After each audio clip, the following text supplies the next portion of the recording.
Good morning students. Today we are going to do chapter number 2 from unit 6, that is 6.2, recruitment, its concepts and sources. Here we have to discuss what is the meaning of recruitment, what are its definition, process, sources of recruitment of employees, types, merits and limitations of internal sources and external sources. Firstly I am going to discuss what is a recruitment. Recruitment क्या होती है? Recruitment means making available persons to fill different vacant post in the organisation. कि जितने भी हमारे पास persons available है, जितने भी हमारे पास एप्लीकेशंस अवेलेबल हैं, उनसे हमने ऑर्गेनाइजेशन की जितनी भी वैकेंट पोस्ट हैं, अलग अलग जो खाली पोस्ट हैं, उसे हमने फुल करना. Efforts are made in the process to ensure that more and more people submit applications so that the selection becomes easy. अब एफ़र्ट्स किस में लगाए जाते हैं? एफ़र्ट्स लगाए जाते हैं कि हमारी एडवर्टीज़मेंट जो है वो इतनी अच्छी हो कि ज़्यादा से ज़्यादा लोग उस पर्टिकुलर पोस्ट को फिल करने के लिए एप्लीकेशन सेंड करें, ताकि उन एप्लीकेशंस में से बेस्ट कैंडिडेट को सिलेक्ट करना ईजी हो जाए. It is on account of the efforts to attract more and more people that the process of recruitment is called positive process. अब ये सब किसकी तरफ से होता है, कैसे होता है कि जब हम कैंडिडेट्स को अट्रैक्ट करने के लिए ज़्यादा अच्छे एफर्ट्स लगा सकते हैं, जिससे ज़्यादा से ज़्यादा एप्लीकेशंस आएँ, उससे उस रिक्रूटमेंट की इस प्रोसेस को पॉजिटिव प्रोसेस कहा जाता है. ठीक है. डेफिनेशन क्या है? Recruitment is the process of searching for prospective employee and stimulating them to apply for the job in an organization. Filippo ने रिक्रूटमेंट की डेफिनेशन दी है कि रिक्रूटमेंट एक प्रोसेस है जिसमें क्या है, एम्प्लॉयज़ को पर्टिकुलर जो जॉब के लिए जो सुटेबल एम्प्लॉयज़ हैं उनको अट्रैक्ट करना, ताकि वो अपनी हमारी ऑर्गेनाइजेशन में जो वैकेंट पोजीशन है उसके लिए अप्लाई करें और फर्दर हमारे पास जो है वो जॉब एप्लीकेशंस कलेक्ट हो जाएँ. Next is the process of recruitment of employees. Employees को कैसे रिक्रूट किया जाता है, उसकी क्या प्रोसेस है? सबसे पहले रिक्विजिशन ऑफ एम्प्लॉयज़. इसमें क्या किया जाता है कि recruitment process begins with the requisition of employees. कि रिक्रूटमेंट प्रोसेस तब शुरू होती है जब हम ये फाइंड आउट करते हैं कि हमें कितने एम्प्लॉयज़ की ज़रूरत है और किस डिपार्टमेंट में उनकी ज़रूरत है. After determining the need of employees in the respective departments, the departmental manager bring it to the notice of personnel manager. जब डिपार्टमेंट के मैनेजर को ये पता लगता है कि हमारे डिपार्टमेंट में एक्स नंबर ऑफ एम्प्लॉयज़ की ज़रूरत है, इतनी पोजीशंस जो है वैकेंट है, तो वो उसे एचआर मैनेजर को बताता है कि हमें इतनी पोजीशंस की ज़रूरत है और उसके बारे में उसे नोटिस देता है. Next is identification of source of recruitment. इसमें क्या किया जाता है कि हमारे पास अलग अलग तरीके से हम रिक्रूटमेंट कर सकते हैं, चाहे वो इंटरनल रिक्रूटमेंट है, एक्सटर्नल रिक्रूटमेंट है.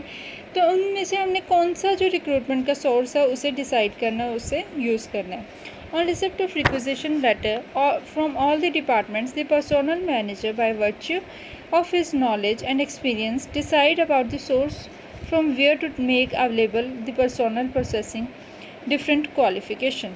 कह रही कि अब जो पर्सोनल मैनेजर है, एचआर मैनेजर, अपने क्वालिफ़िकेशन के बेसिस पे, अपने एक्सपीरियंस के बेसिस पे ये डिसाइड करता है कि हमने कौन से सोर्स से जो है रिक्रूटमेंट करनी है, एक्सटर्नल सोर्स से या इंटरनल सोर्स से.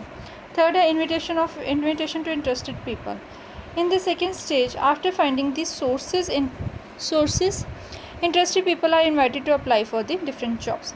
जब हम सही सूटेबल सोर्स जो है वो फाइंड आउट कर लेते हैं, चाहे वो इंटरनल सोर्स है चाहे वो एक्सटर्नल सोर्स है, उसके बाद क्या किया जाता है कि इंटरेस्टेड पीपल को इन्वाइट किया जाता है जॉब्स को अप्लाई करने, जॉब्स पे अलग अलग जॉब्स के लिए अप्लाई करने के लिए. फॉर एग्जांपल कि अगर हमने एक्सटर्नल सोर्सेज चूज़ किए हैं तो मैंने एडवर्टाइजमेंट दे दी न्यूज़पेपर पे, फिर जो भी इंटरेस्टेड पीपल होंगे, जो भी अपने आप को उसके लिए क्वालिफाई समझेंगे, तो वो उस जॉब के लिए अप्लाई कर देंगे. To this effect, personnel manager prepare comprehensive information carrying the following details. अब जो इन्फॉर्मेशन, जो एडवर्टीजमेंट उन्होंने करनी है, उसमें क्या क्या डिटेल्स आती हैं, which includes the number of vacancies, कितनी वैकेंसीज़ है, क्या जॉब है, जॉब का नेचर क्या है, क्या क्वालिफ़िकेशन रिक्वायर्ड है, कितने एक्सपीरियंस रिक्वायर्ड है, डिटेल ऑफ सैलरी, कितनी सैलरी वो दे सकती है, एम्प्लॉयमेंट के क्या कंडीशन है, एप्लीकेशन अप्लाई करने के लिए लास्ट डेट क्या है, और सिलेक्शन प्रोसीजर क्या है कि रिटन टेस्ट होगा या डायरेक्ट इंटरव्यू होगा, या कितने स्टेप्स फॉलो करने पड़ेंगे, ये सभी उसमें डिफ़ाइन किया जाता है. Next is preparing the list of deserving candidates. On the receipt of application the same are verified.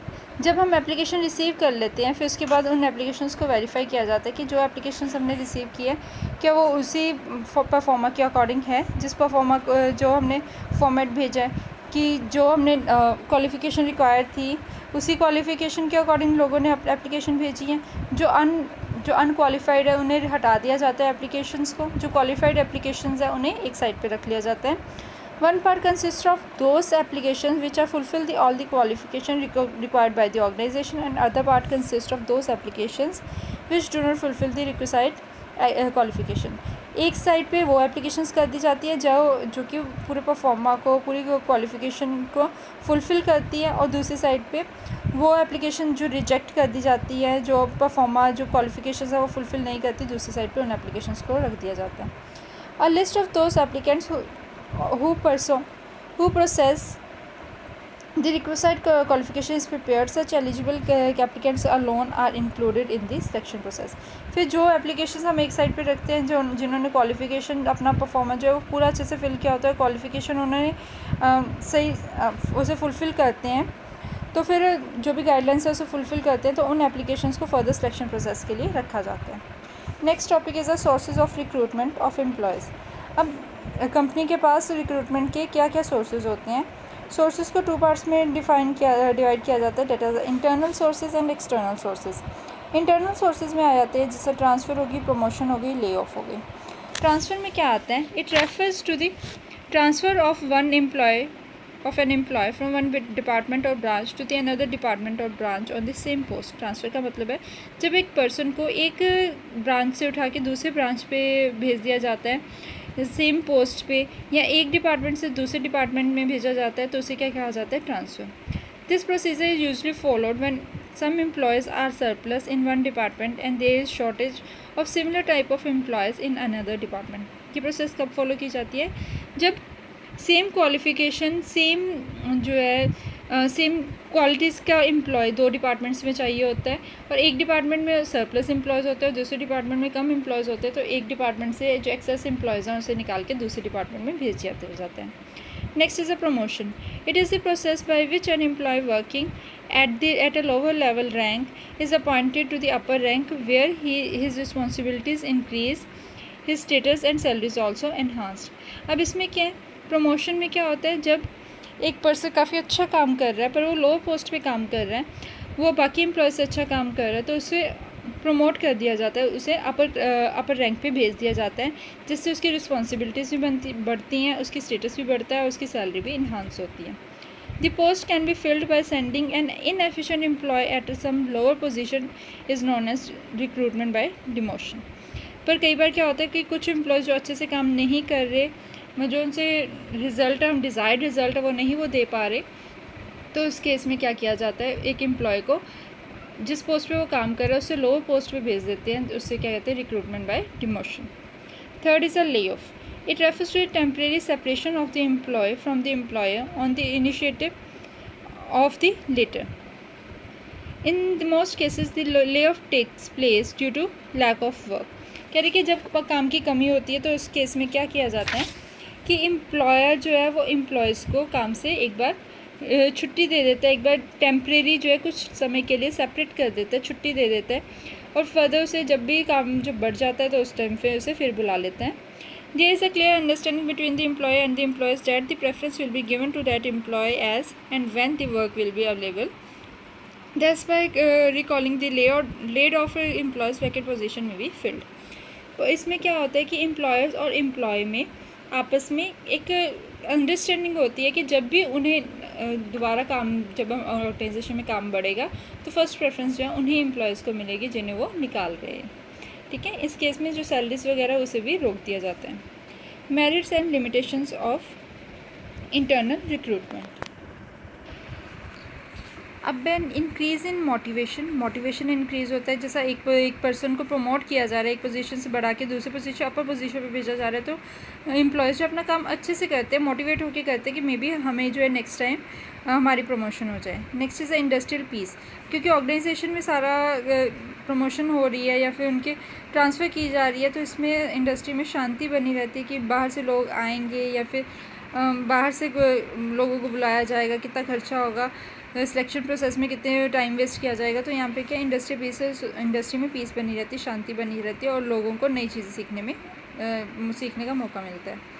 Next is easy selection करना ईजी होता है। उनकी वर्किंग हमें पता होती है, एम्प्लॉयज़ की वर्किंग हमें पता होती है कि वो कैसा काम कर रहे हैं और कौन काम अच्छा कर सकता है, तो उसे उस अकॉर्डिंग प्रमोट या ट्रांसफ़र किया जाता है।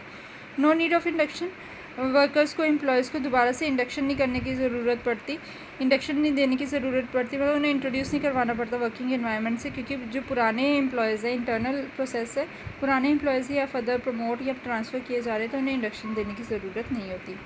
एडजस्टमेंट ऑफ सरप्लस एम्प्लॉयज़, जहाँ पे एक डिपार्टमेंट में सरप्लस एम्प्लॉयज़ काम कर रहे हैं उन्हें एडजस्ट कर दिया जाता है दूसरे डिपार्टमेंट में ट्रांसफ़र करके, इससे विद इन द ऑर्गेनाइजेशन ही जो नीड ऑफ मैन है वो कंप्लीट हो जाती है, फुलफ़िल हो जाती है।